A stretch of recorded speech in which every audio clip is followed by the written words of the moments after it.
And how important, because as you deal with as a role of director of content, you're looking at content in a lot of different from a lot of different perspectives, right? And it's, we had Matt Bailey on here with one of the last episodes we recorded, depending when this one goes out. And I will say he discussed the fact that so often he talks to marketers, and then what they end up doing is they get this thing and say, okay, cool, let's put it up. They don't take the time to think necessarily about where is this best going to perform. So how do you tackle that process? I'm interested in. You mentioned social first, but just viewing a piece of content and thinking how it is properly and most effectively distributed. Yeah, I kind of go about it two ways. Like, one is the medium itself, right? Is this the best way to tell this story? Oftentimes, the most content that's going to fall into my lap is written content. Somebody put together, maybe it's a blog in this case, 5,000 words about something that they're really passionate about, and it's looking at that, like, does this need to be a blog? Like, could I chop this down into a series of 6 social posts and that would actually tell the same message that we want to?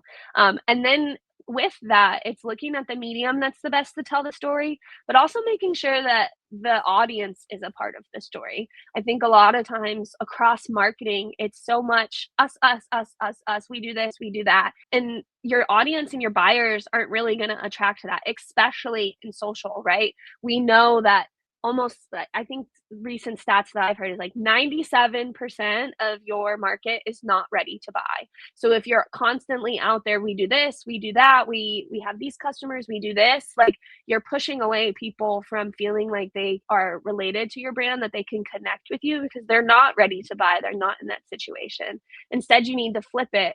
This is what you get from this. This is what you will experience when you do this.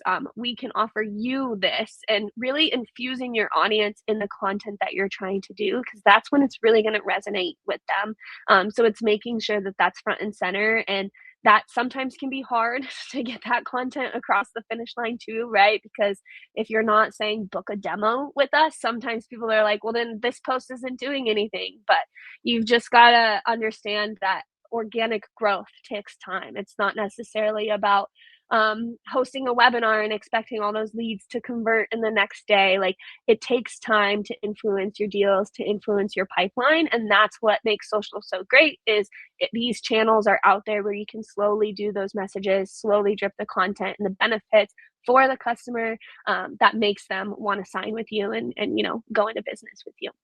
And I love the fact that organic social, when you dedicate the time to it, can have such long lasting and rewarding results. But to that point, often the C-suite, the executive level is a we want it now. And so that's where that education you talked about comes in.